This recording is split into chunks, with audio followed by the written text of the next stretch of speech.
Baik, Assalamualaikum warahmatullahi wabarakatuh. Pemirsa, kembali lagi di channel Dokter Sawit, Agus Susanto. Nah, pada kesempatan kali ini kita akan berbincang-bincang. Kita akan diskusi mengenai hama di kelapa sawit, yaitu hama kumbang moncong. Nah, saat ini sudah ada ahlinya bersama kita, Pak Cut Ahmad Perdana Rosiansah, atau yang akrab dipanggil Pak Ozi. Sehat Pak Ozi? Alhamdulillah, gemetar ini. Oh, gemetar. Habis syuting juga ya Pak ya? Iya, enggak habis bilang ahli ini malah. Oh iya. Belum ahli lah.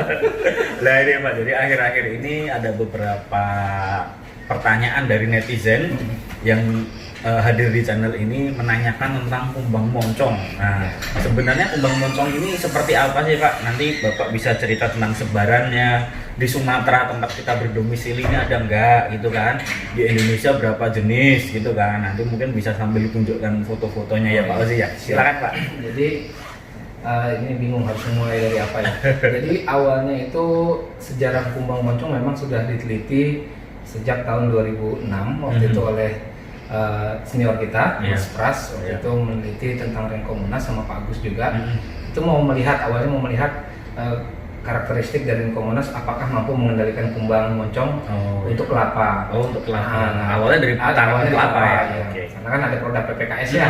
Dari Renkomonas itu. Nah, ketika dipasang juga di sawit ternyata ada. Cuma setelah dicek di lapangan tidak ada. Hingga pada tahun kalau saya tidak salah 2017 itu kami dapat laporan dari salah satu kebun yang memang sering berafiliasi dengan kami. Itu kebun di Kalimantan Tengah. Oh, di Kalimantan ya berarti ya. Itu mereka melaporkan bahwa ada ditemukan kumbang moncong yang menggerek batang. Jadi menggerek batang. Jadi udah di dalam batang. Sudah di dalam batang. Jadi diketahuinya ketika mereka melakukan, biasa kalau tanaman yang sudah kena ganoderma itu kan dijatuhkan, ketika dijatuhkan ditumbang ya. Ditumbang itu langsung dibelah, pas dicincang itu ditemukan banyak sekali kumbang moncong. Larvanya atau kumbangnya? Larvanya. Jadi kalau kumbangnya itu biasanya dia memakan sap dari potongan-potongan. Jadi kalau kita ke lapangan suka banyak kan tuh kumbang-kumbang kecil kayak kalandria itu. Nah, jadi ini kumbang moncong, ini kumbang sagu Pak. Oh, awalnya dari sagu ya? Iya, awalnya dikenalnya kumbang sagu. Oh, dikenalnya kumbang sagu. Karena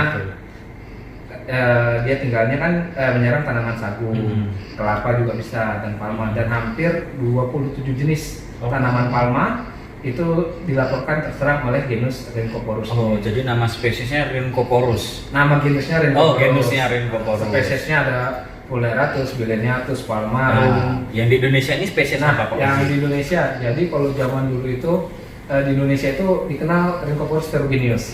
Ferruginus itu verum, jadi kemerahan. Merah, warna merah. Warnanya merah.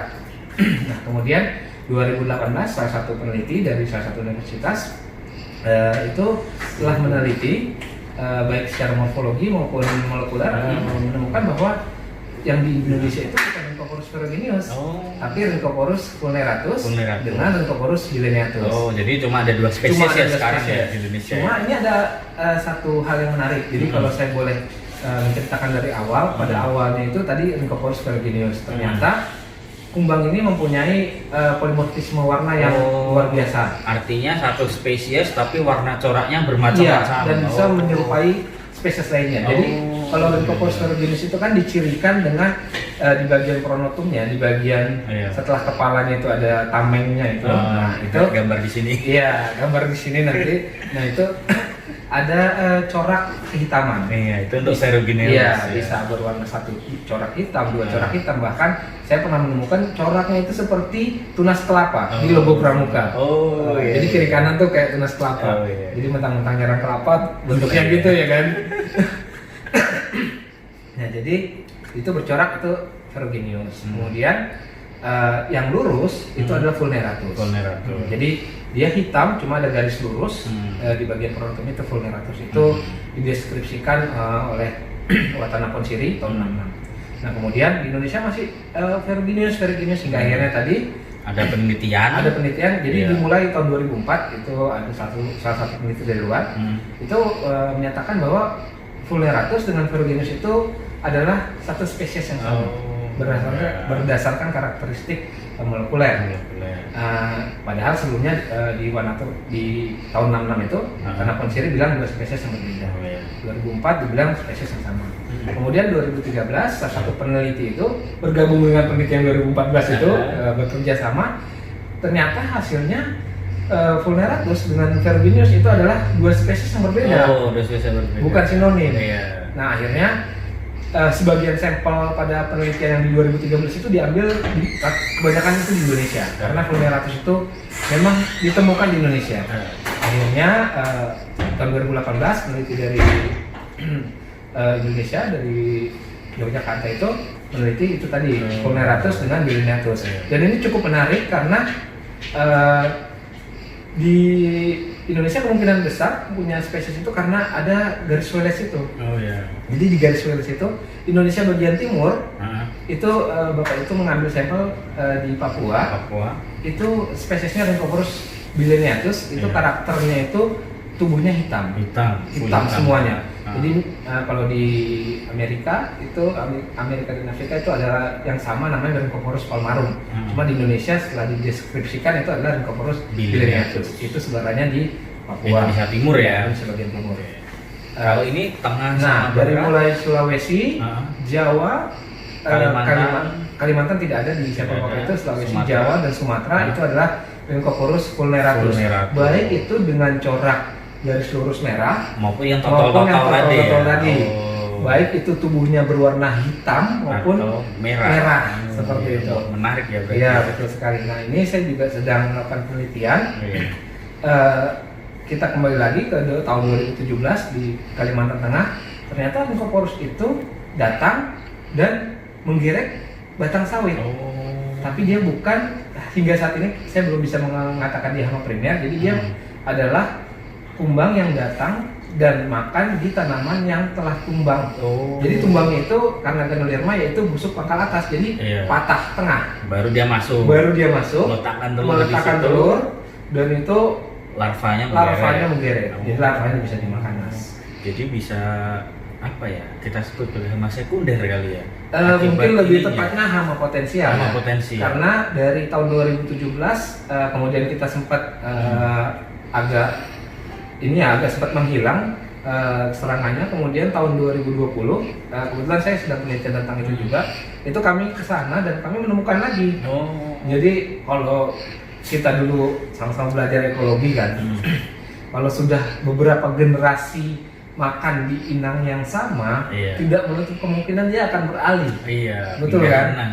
Fisiologinya akan beralih. Nah, itu yang kita takutkan. Tadinya dia hama potensial, tiba-tiba berubah menjadi hama minor, bahkan menjadi hama mayor. Karena berbeda dengan Oryctes dan kumbang-kumbang lain, Rhynchophorus ini gejala serangannya tidak bisa kita lihat. Secara visual ini kelihatan, cuma dia mirip Ganoderma. Rusak dulu baru kelihatan. Beda kalau Oryctes kan rusaknya sedikit ya. Misalnya kayak pelepahnya bolong atau daunnya berbentuk V-shape. Kalau paling jeleknya pupusnya terlengkar, gitu. Nah, kalau ini kalau sudah kena ya udah pelepahnya langsung kalau bahasa Inggrisnya sengkleh, persis seperti Ganoderma karena dia menggerek batang, aliran air silemnya itu kan terganggu kan, airnya tidak bisa berkembang secara sempurna. Dan kita nggak bisa mengendalikan, sulit mengendalikan karena dalam satu batang itu pernah kita ukur, kita coba potong batang kelapa sawit yang sudah terinvestasi ulat larva Rhynchophorus. Itu kita potong dengan lebar sekitar 20 cm, lebar 20 cm, panjang sekitar 1 meter, kemudian lebar 20 cm, panjang tingginya 1 meter, lebar 20 cm, panjangnya 20 cm, jadi agak panjang begini. Itu kita pernah dapat 130-an larva. Sangat masif ya. Jadi luar biasa banyak sekali.